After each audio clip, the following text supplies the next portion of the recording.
Las gafas. Como se acercaba el día de San Isidro, multitud de gente rústica había acudido a Madrid desde las pequeñas poblaciones y aldeas de ambas Castillas, y aun de provincias lejanas. Llenos de curiosidad circulaban los forasteros por calles y plazas e invadían las tiendas y los almacenes para enterarse de todo, contemplarlo y admirarlo. Uno de estos rústicos entró por acaso en la tienda de un óptico, en el punto de hallarse allí una señora anciana que quería comprar unas gafas. Tenía muchas docenas extendidas sobre el mostrador, se las iba poniendo sucesivamente, miraba luego en un periódico y decía: «Con estas no leo». 7 u 8 veces repitió la operación, hasta que al cabo, después de ponerse otras gafas, miró en el periódico y dijo muy contenta: «Con estas leo perfectamente». Luego las pagó y se las llevó. Al ver el rústico lo que había hecho la señora, quiso imitarla, y empezó a ponerse gafas y a mirar en el mismo periódico, pero siempre decía: «Con estas no leo». Así se pasó más de media hora. El rústico ensayó 3 o 4 docenas de gafas, y como no lograba leer con ninguna, las desechaba todas, repitiendo siempre: «No leo con estas». El tendero entonces le dijo: «¿Pero usted sabe leer?».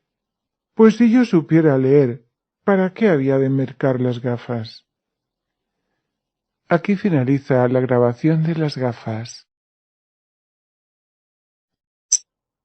Elocuencia vizcaína. El obispo de Málaga, más de 100 años ha, era un varón lleno de saber y virtudes, y predicador elocuentísimo. Tenía además tan alegre y suave condición, y tanta afabilidad y llaneza en su trato, que lejos de enojarse gustaba de que sus familiares discutiesen con él y hasta le embromasen. Era el obispo vizcaíno, y sus familiares, al poner por las nubes su elocuencia, la calificaban de extraña y única entre los hijos de las provincias vascongadas, donde según ellos no hubo jamás hombre que no fuese premioso de palabra, ni clérigo que no pasase por un porro y que en el púlpito no se hiciese un lío. Movido el bondadoso prelado de su cristiana modestia y de su ferviente patriotismo, sostenía lo contrario, y llegaba a asegurar que lo menos había entre los presbíteros vizcaínos sus contemporáneos 3 docenas que valían más que él por la ciencia, el arte y la inspiración con que enjaretaban sermones.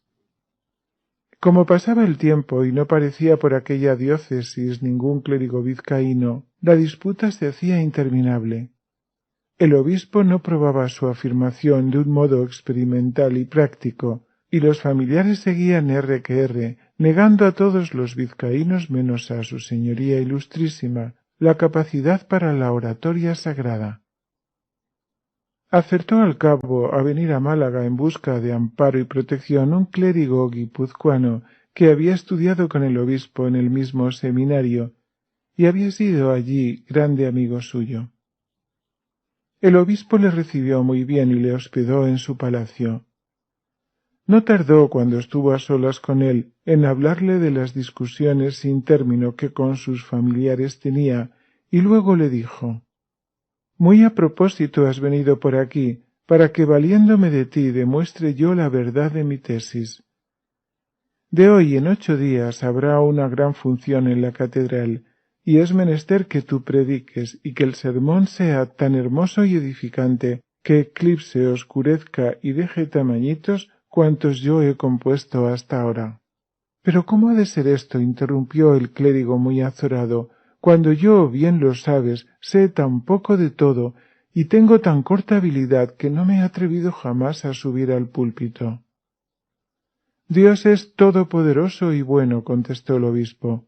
«Pon en Dios tu esperanza, y no dudes de que por ti y por mí hará en esta ocasión un gran milagro».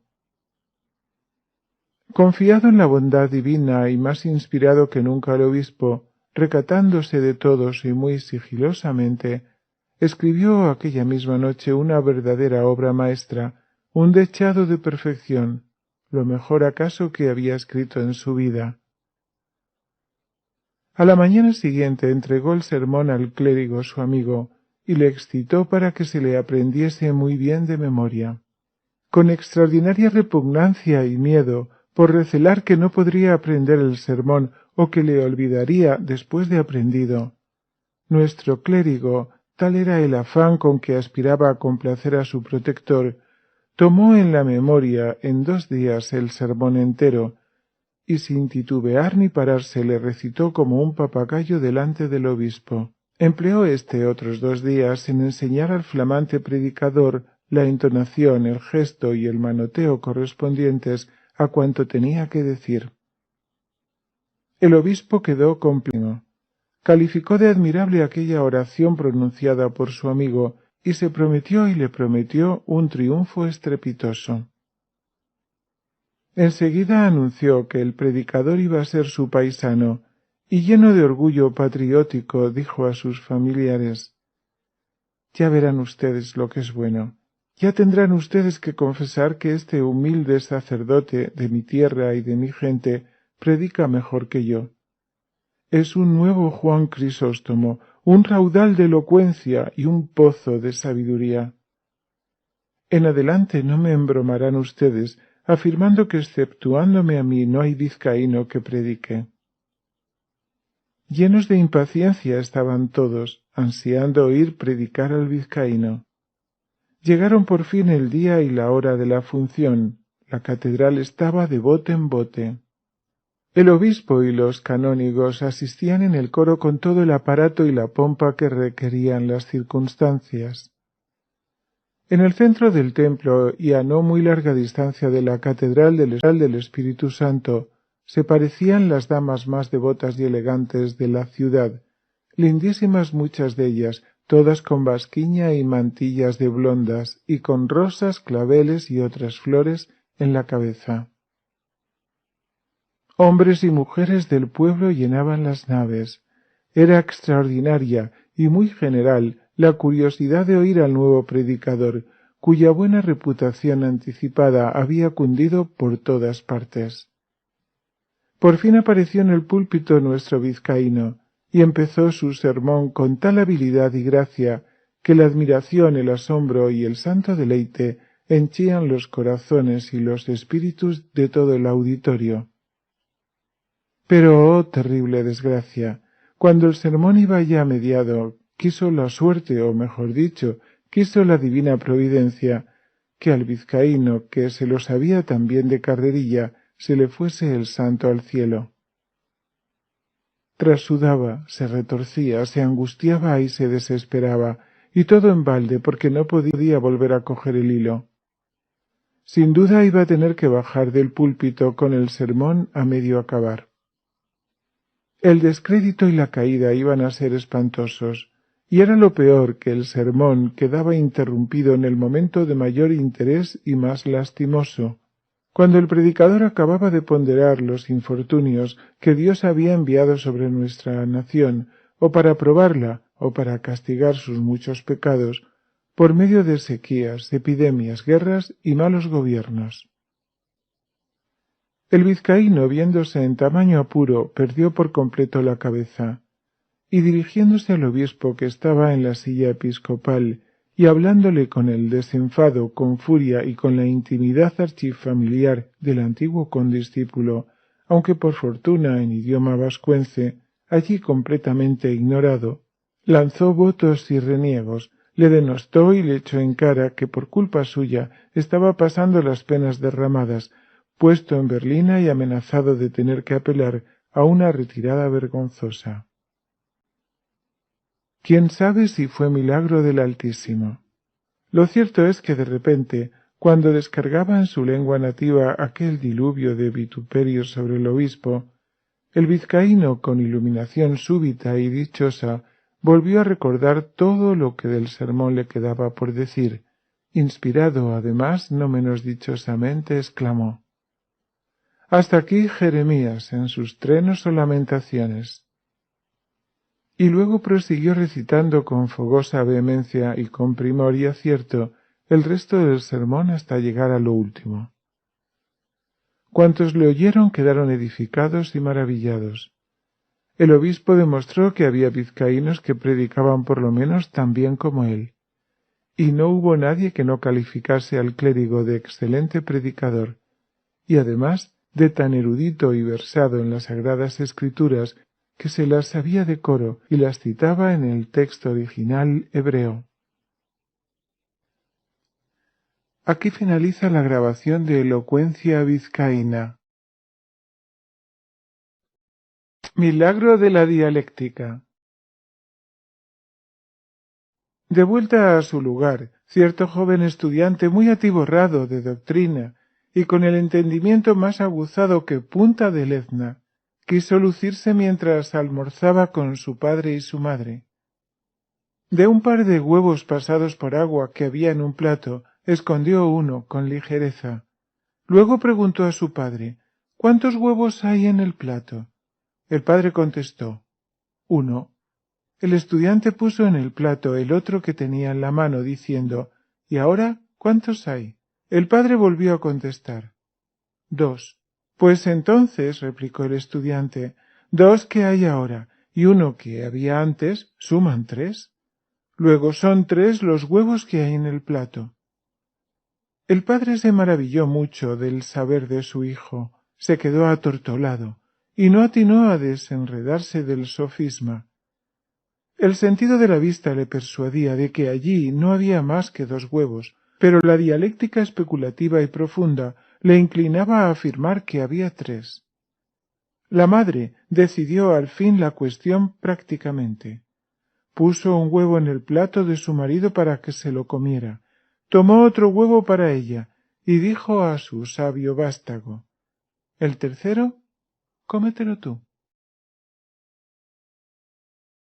Fin del milagro de la dialéctica.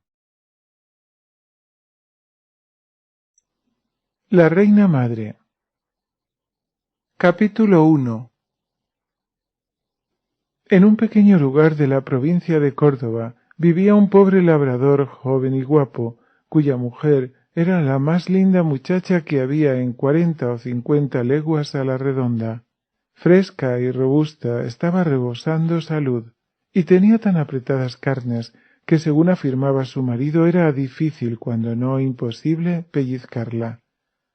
Su pelo era rubio como el oro, y sus mejillas parecían amasadas con leche y rosas. Marido y mujer se idolatraban. Hacía poco tiempo que estaban casados, siempre se estaban arrullando como dos tórtolos, pero aún no tenían hijos. Ambos eran tan simpáticos que contaban con multitud de amigos en la vecindad y aun en todo el pueblo. Llegó el día en que el marido cumplía 30 años y la mujer, de acuerdo con él, quiso celebrar la fiesta agasajando a los vecinos más íntimos con un opíparo gaudeamus.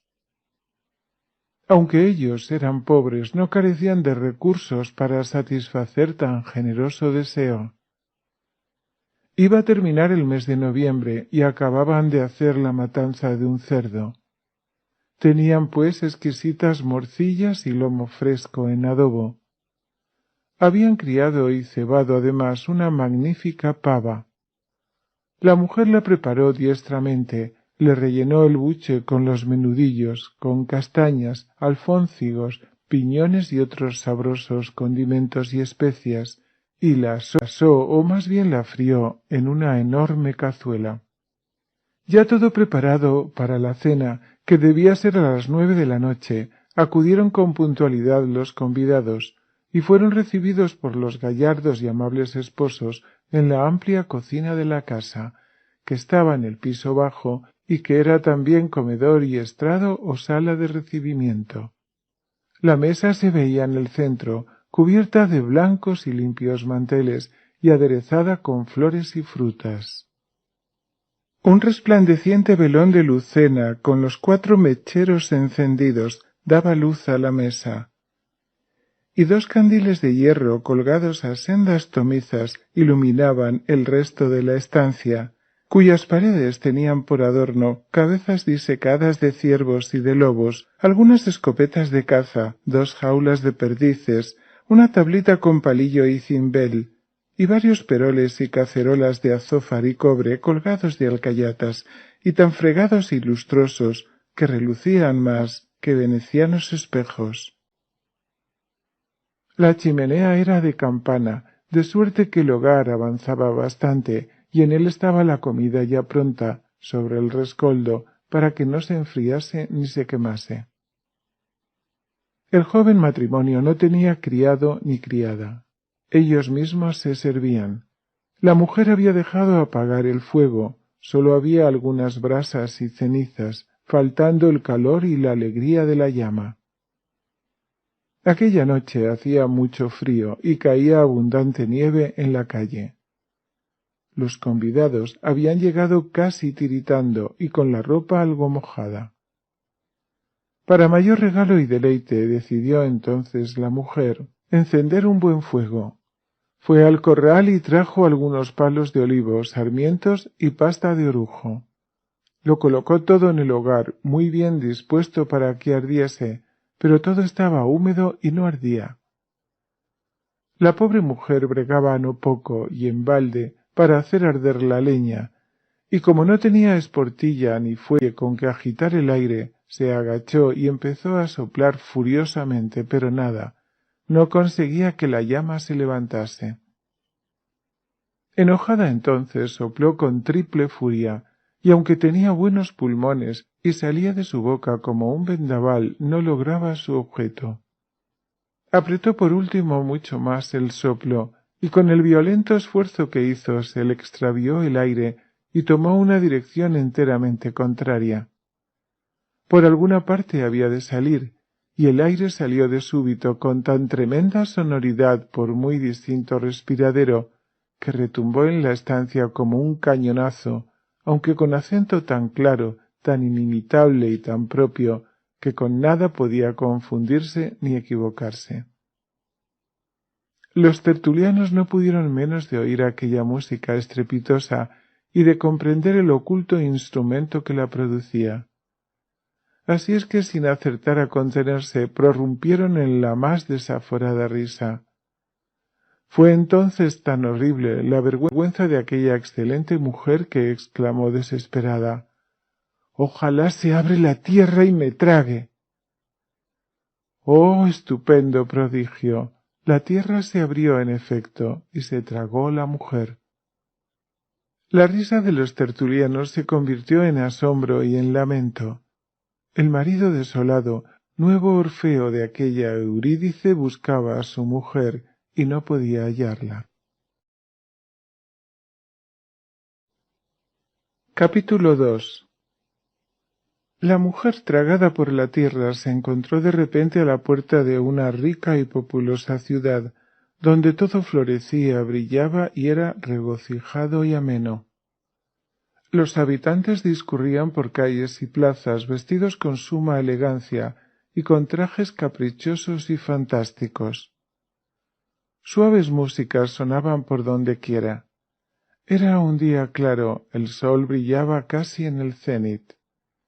Sus rayos doraban el aire, reverberando en las pintorescas fachadas, los muros, en las esbeltas torres y en las graciosas cúpulas y gigantescos cimborrios de casas, alcázares y templos. Se hallaba ya nuestra lugareña cordobesa en el centro de la ciudad y en medio de una magnífica plaza, cuando la gente empezó a agruparse formando círculo en torno de ella, con muestras de profundo respeto y de entrañable cariño. Echaron luego los sombreros por el aire y empezaron a gritar con entusiasmo: «¡Viva la reina madre! ¡Viva la reina madre!». Aparecieron de pronto muchos caballeros principales, soldados y gente de gala, y ciertos ministros y funcionarios, al parecer palaciegos, que venían con unas andas riquísimas, y sobre las andas algo a manera de trono portátil o silla gestatoria. Los más autorizados y pomposos de aquellos personajes rodearon a nuestra heroína, haciéndole mil reverencias, genuflexiones y otras señales de acatamiento. La revistieron de una preciosa túnica rozagante y de un manto de tela de oro, y colocaron una corona real sobre su cabeza. La levantaron después hasta las andas, y sentada en la silla gestatoria la llevaron en procesión al más hermoso palacio que en la ciudad había, y donde, como es natural, el rey habitaba.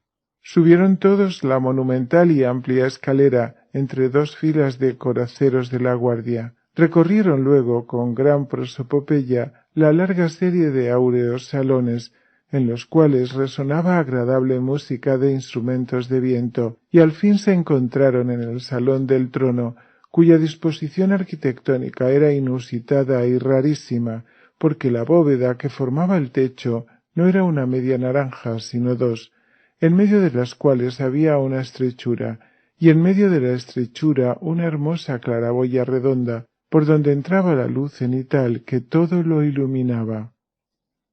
Imposible sería describir aquí el lujo y la gala de los señores de la corte y de los altos dignatarios que rodeaban el trono, y de la deslumbradora riqueza del trono mismo.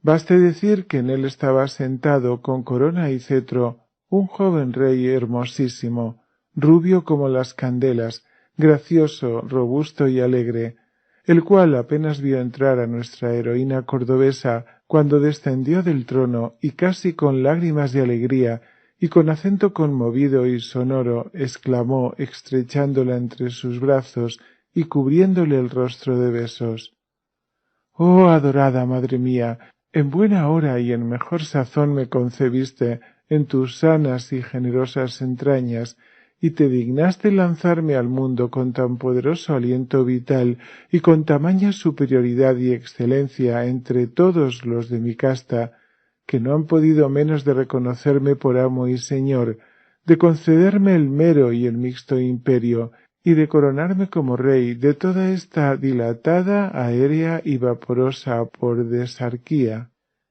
Después de este cariñoso desahogo de su majestad retumbante, la reina madre fue por él espléndidamente obsequiada con un regio banquete, donde se sirvieron palominos en abundancia, condimentados con diferentes salsas, y de postres deliciosos y ligeros suspiros de canela.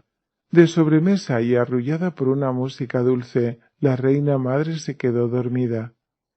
Cuando se despertó se halló de nuevo en su casa, en su cama y al lado de su marido.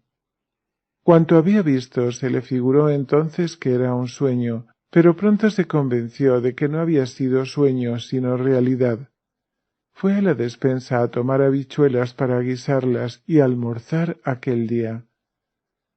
Más de 2 fanegas de esta semilla tenía en grandes orzas, y había sido tan frecuente su alimentación de tan explosivo comestible que a él atribuía nuestra heroína el percance de la noche anterior.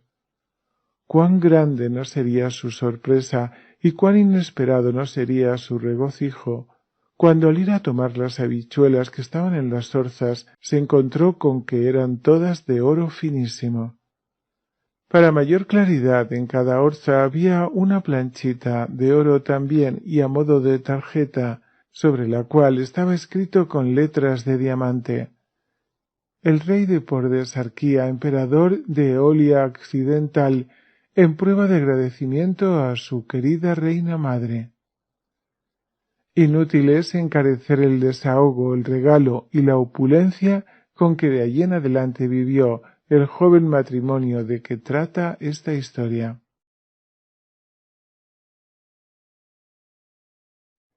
Capítulo 3. Tenía la reina madre, ya que con este título la conocemos, una amiga de la infancia a quien amaba de corazón. La amiga, sin embargo, era harto indigna de tan noble cariño.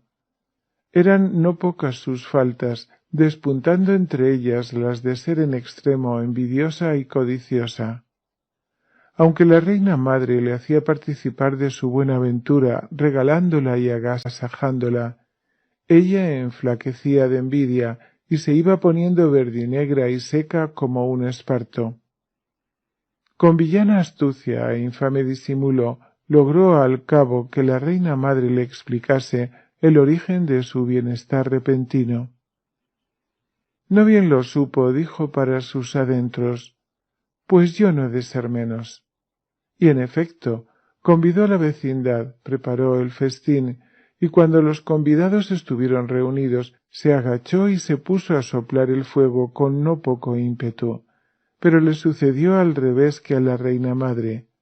Levantó llama en el hogar, y aunque apretaba y se esforzaba, no conseguía que el instrumento sonase. Siguió apretando con violento y desesperado ahínco, y al cabo logró producir un sonido tenue, lánguido, atiplado y miserable. Entonces dijo: «Ojalá se abra la tierra y me trague». Oh prodigio, no menor que el realizado con la reina madre. La tierra se abrió también y se tragó a su amiga. Hasta aquí fue el suceso semejante, pero después, cuán diferente. La amiga, envidiosa y codiciosa, se encontró en la capital de Pordesarquía, pero se quedó extramuros. Los guardias que defendían la puerta de la ciudad la llamaron ruin, plebeya y haraposa, y no le dieron entrada. Un tropel de pordioseros sucios y desarrapados, y de mendigos enfermos la acercaron, tratándola con furia y desprecio, y la llevaron a un inmundo muladar. Allí estaba postrada una criatura feísima, encanijada, diminuta y enfermiza, que inspiraba compasión y asco. Este pequeño monstruo, este abominable microbio, se abalanzó a la amiga envidiosa, se le colgó al cuello y la besó con su boca sin dientes, cubriéndola de apestosas babas. «Oh, ilusa madre mía», le dijo, «avergüénzate y humíllate al contemplar en mí el vil engendro de tu envidia y de tu codicia, por cuya virtud me has concebido en tus entrañas de víbora. Yo soy tu viborezno, pronto tendrás lo que mereces». Con la repugnancia y el susto la infeliz mujer cayó desmayada. Cuando volvió en sí se encontró en su casa de nuevo, pero se llenó de horror y tuvo ganas de huir de su casa. Mucha parte del muladar en que había visto a su hijo se había trasladado a su casa como por encanto, y en aquella basura bullían, hervían y se agitaban millares de sapos y culebras y un negro ejército de curianas y de escarabajos peloteros que fabricaban y arrastraban hediondas bolitas. Y aquí termina este cuento, que es muy moral, ya que el dios Eolo supo premiar y premió la virtud y la sencillez de la reina madre, y supo castigar y castigó como es justo los vicios vitandos de la envidia y de la codicia. Aquí finaliza la grabación de la reina madre. Las castañas. El día de difuntos salió muy de mañana a misa una linda beata que la noche anterior, según es costumbre en la noche de todos los santos, se había regalado comiendo puches con miel y muchas castañas cocidas. Como era muy temprano y apenas clareaba el día, la calle por donde iba la beata estaba muy sola. Así es que ella, sin reprimirse, con el más libre desahogo y hasta con cierta delectación, lanzaba suspiros traidores y retumbantes, y cada vez que lanzaba uno decía sonriendo: «Toma castañas». Proseguía caminando, soltaba otros suspiros y exclamaba siempre: «Las castañas, las castañas». Un caballero muy prendado de la beata solía seguirla, hacerse el encontradizo, oír misa donde y cuando ella la oía, y hasta darle agua bendita al entrar en la iglesia, para tener el gusto de tocar sus dedos. Iba aquel día el caballero tan silencioso y con pasos tan tácitos detrás de la beata, que ella no le vio ni sospechó que viniese detrás, hasta que volvió la cara poco antes de entrar en el templo. «¿Hace mucho tiempo que viene usted detrás de mí?», dijo muy sonrojada la linda beata. Y contestó el caballero: «Señora, desde la primera castaña».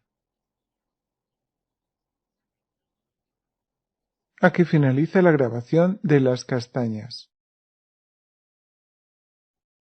La confesión reiterada. Estaba un día el padre Jacinto en el confesionario.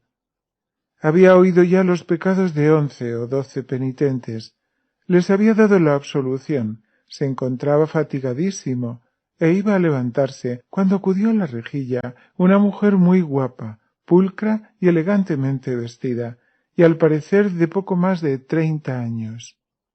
Desde luego el padre la halló simpática, y movido su corazón por la simpatía no quiso negarse a escucharla.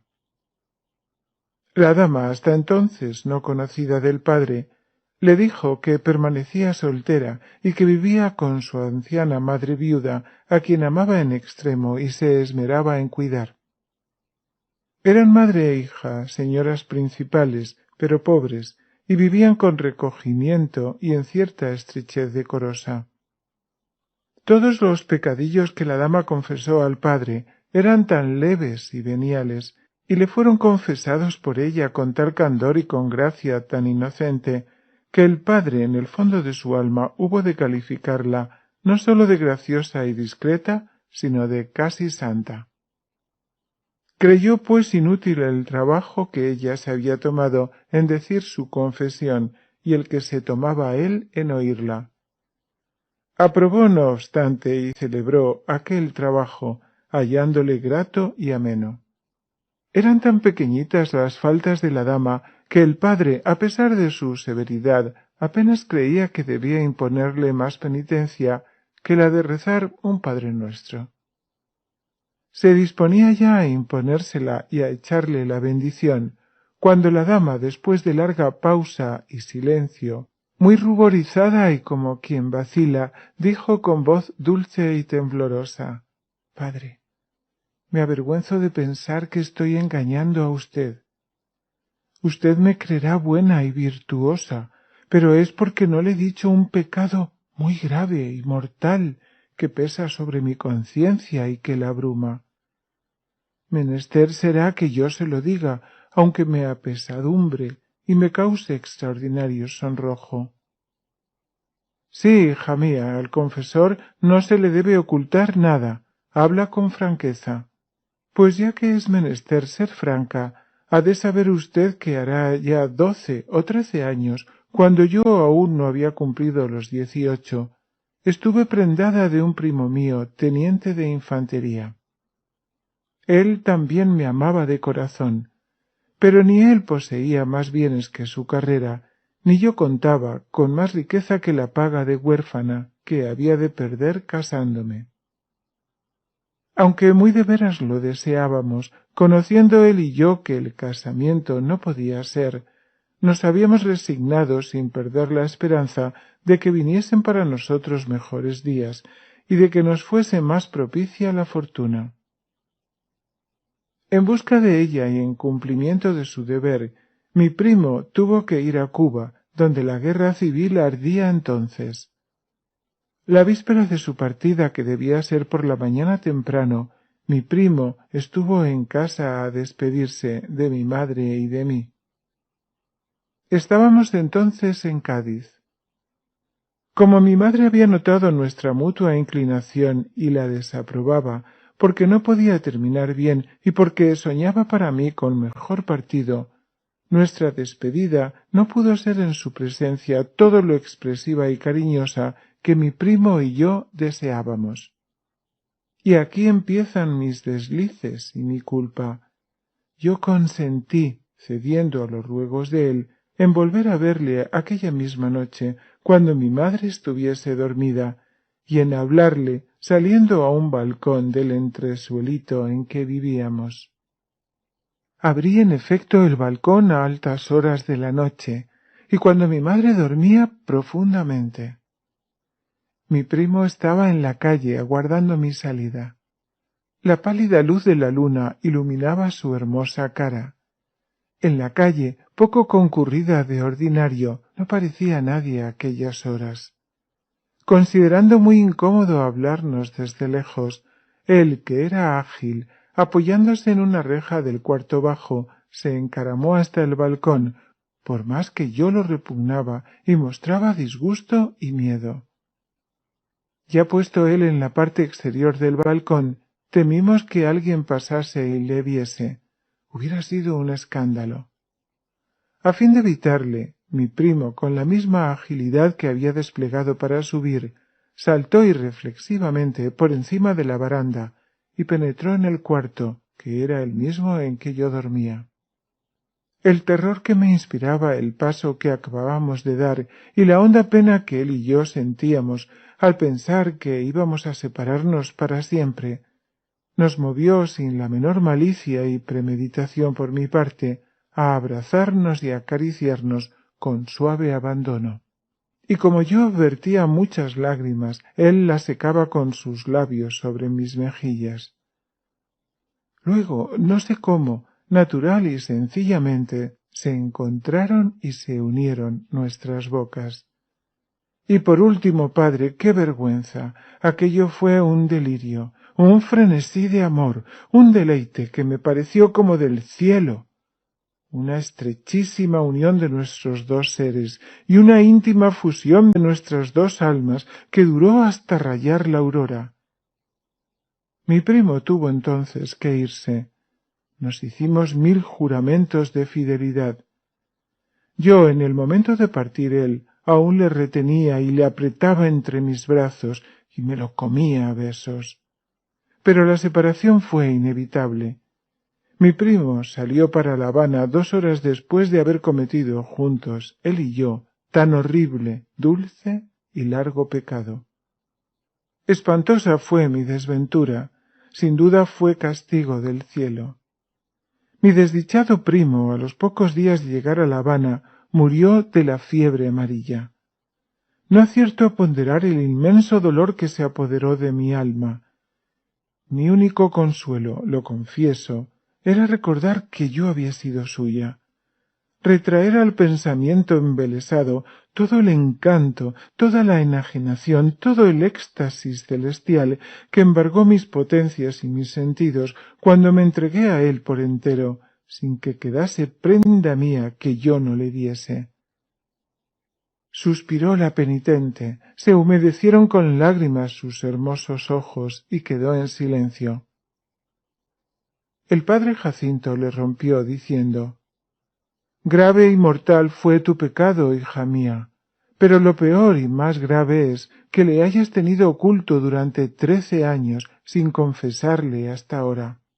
Pero padre, dijo la dama, si yo acudo lo menos 20 veces al año al tribunal de la penitencia y jamás he dejado de confesar en él este pecado mío. El padre echó sus cuentas y dijo: Hace 13 años. 20 por 13, 260. Pues hija, lo has confesado y te han absuelto 260 veces. Pues yo creo, padre, replicó ella, que si me dura la vida pasarán las veces de 2000, porque el recuerdo de mi pecado me enamora y el referirle me encanta, y este enamoramiento y este encanto constituyen sin duda un pecado nuevo. Sí, hija mía, le constituyen. Yo te absolveré ahora. Procura tú olvidar tu pecado y no le cuentes más. Ay, padre, no puedo. Entonces, ¿qué le hemos de hacer? Ven cuanto gustes a contármelo. Yo lo oiré. Procurando, añadió el padre entre dientes, que a pesar de mis 60 años no despierte en mí la envidia, y siempre te absolveré porque Dios es misericordioso. Aquí finaliza la grabación de la confesión reiterada. Quien no te conozca, que te compre. No nos atrevemos a asegurarlo, pero nos parece y queremos suponer que el tío Cándido fue el natural y vecino de la ciudad de Carmona. Tal vez el cura que le bautizó no le dio el nombre de Cándido en la pila, sino que después todos cuantos le conocían y le trataban le llamaron Cándido porque lo era en extremo. En todos los 4 reinos de Andalucía no era posible hallar un sujeto más inocente y sencillo. El tío Cándido tenía además muy buena pasta. Era generoso, caritativo y afable con todo el mundo. Como había heredado de su padre una haza, algunas aranzadas de olivar y una casita en el pueblo, y como no tenía hijos, aunque estaba casado, vivía con cierto desahogo. Con la buena vida que se daba se había puesto muy lucio y muy gordo. Solía ir a ver su olivar, caballero, en un hermosísimo burro que poseía. Pero el tío Cándido era muy bueno, pesaba mucho, no quería fatigar demasiado al burro, y gustaba de hacer ejercicio para no engordar más. Así es que había tomado la costumbre de hacer a pie parte del camino, llevando el burro detrás, asido del cabestro.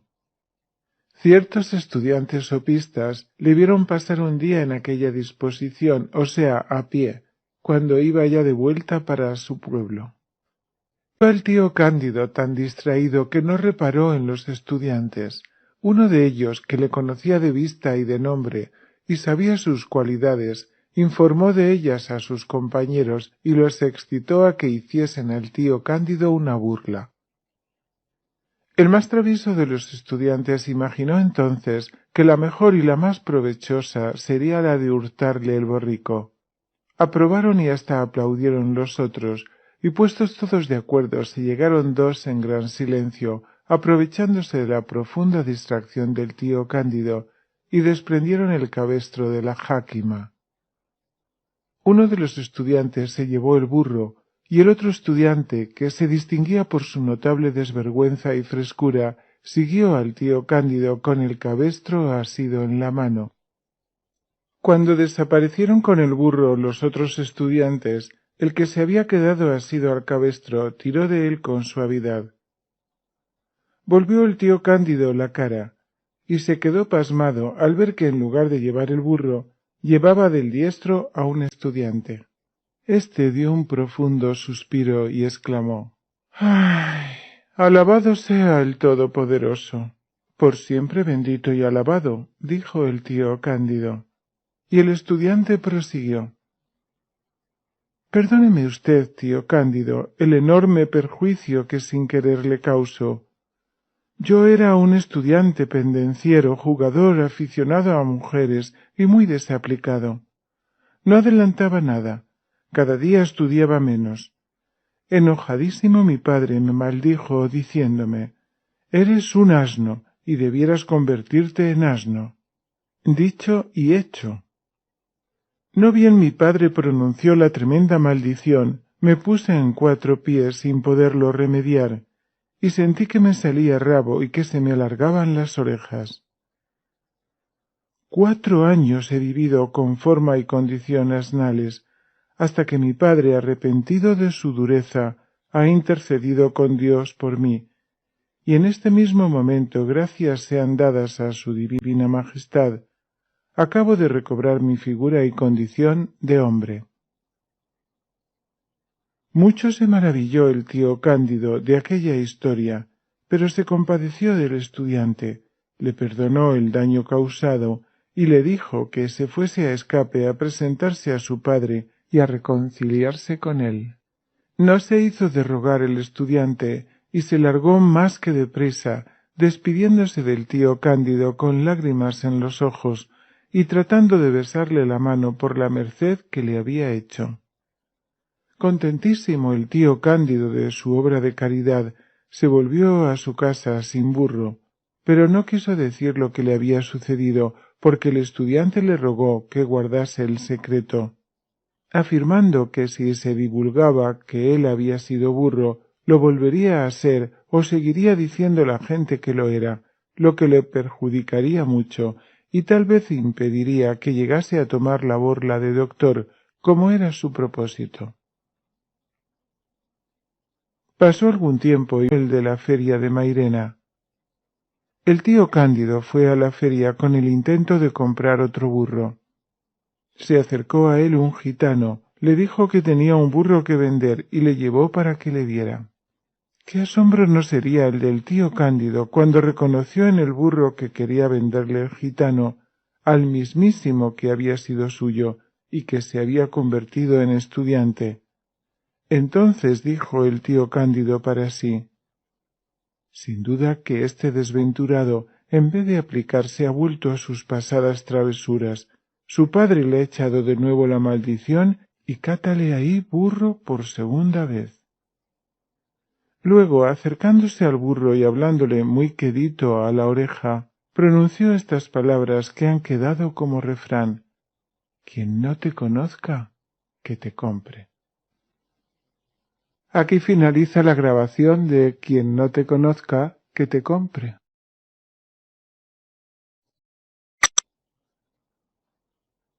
La Virgen y el Niño Jesús. Paquita no era ni fea ni tonta. Pasaba en el lugar por muy despejada y graciosa, pero como era pobre no hallaba hidalgo que con ella quisiera casarse, y como se jactaba de bien nacida, no se allanaba a tomar por marido a ningún pelafustán o destripaterrones. Paquita, en suma, llegó a los 30 años, todavía soltera. Para un hombre o para una mujer casada, la mejor edad es la de 30 años. Puede considerarse como el punto culminante de la vida. En nuestro sentir, sólo a la joven que llega a dicha edad sin hallar marido, cuadra bien la sentencia del poeta: malditos 30 años, funesta edad de amargos desengaños. En el fondo de su alma, Paquita deploraba mucho haberlos cumplido y no estar casada. Pero como era buena cristiana y piadosísima, buscaba y hallaba consuelo en la religión. Decía: a falta de pan, buenas son tortas, y trataba de suplir con el amor divino la carencia del amor humano. Con todo, no lograba conformarse con dicha carencia, a pesar de los grandes esfuerzos místicos que de continuo hacía. Impulsada por sus opuestos sentimientos, iba de diario a una hermosa capilla de la iglesia mayor, donde en elegante camarín había una muy devota imagen de la Virgen del Rosario con un niño Jesús muy bonito en los brazos. Paquita, llena de fervorosa devoción, se encomendaba a la Virgen y le rezaba muchas salves y avemarías, rogándole que le diese conformidad para el celibato y que hiciese de ella una santa. A veces, no obstante, renacía en su corazón el deseo de matrimonio. Se entusiasmaba, hablaba en voz alta y pedía marido a aquella divina señora. El monaguillo, que era travieso y avispado, hubo de oír las jaculatorias de Paquita y determinó a hacerle una burla. Subió al camarín cuando ella estaba en la capilla y se escondió detrás de la imagen. Paquita tuvo aquel día uno de los momentos de exaltación de que hemos hablado, y con emoción vivísima rogó a la Virgen que no la dejase soltera y sola en el mundo. El monaguillo, atiplando mucho la voz, dijo entonces: «¡Te quedarás soltera! ¡Te quedarás soltera!». Creyó Paquita que era el niño Jesús quien le contestaba, y exclamó con enojo: «¡Ea! ¡Cállate, niño, que estoy hablando con tu madre!». Aquí finaliza la grabación de la Virgen y el Niño Jesús. La caraba. Había en la feria de Mairena un cobertizo formado con esteras viejas de esparto, la puerta tapada con no muy limpia cortina, y sobre la puerta un rótulo que decía con letras muy gordas: «La caraba se ve por 4 cuartos». Atraídos por la curiosidad y pensando que iban a ver un animal rarísimo, traído del centro del África o de regiones o climas más remotos, hombres, mujeres y niños acudían a la tienda, pagaban la entrada a un gitano y entraban a ver a la caraba. «¿Qué diantre de caraba es esta?», dijo enojado un campesino. «Esta es una mula, muy estropeada y muy vieja». «Pues por eso es la caraba», dijo el gitano, «porque araba y ya no hará». Aquí finaliza la grabación de La caraba. La col y la caldera. Un muchacho gallego que estaba en Sevilla sirviendo en una tienda de comestibles era íntimo amigo de un gitano calderero, a quien siempre que con él salía a pasear ponderaba la fertilidad de Galicia.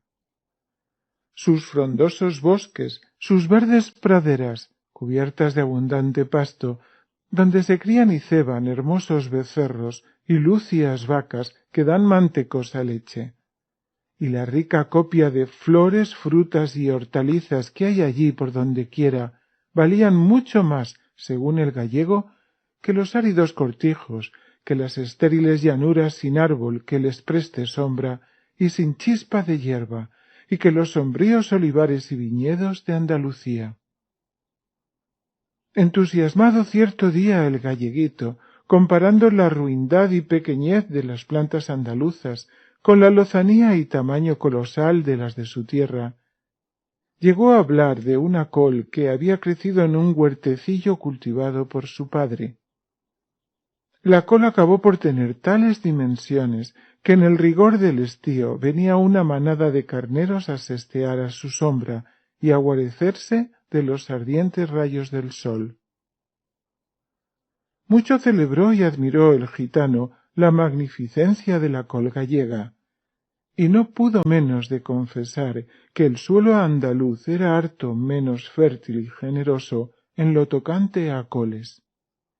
Por eso, decía el gitano, si los andaluces siguiesen mi consejo, descuidarían la agricultura y se dedicarían a la industria, que empieza ya a estar muy en auge.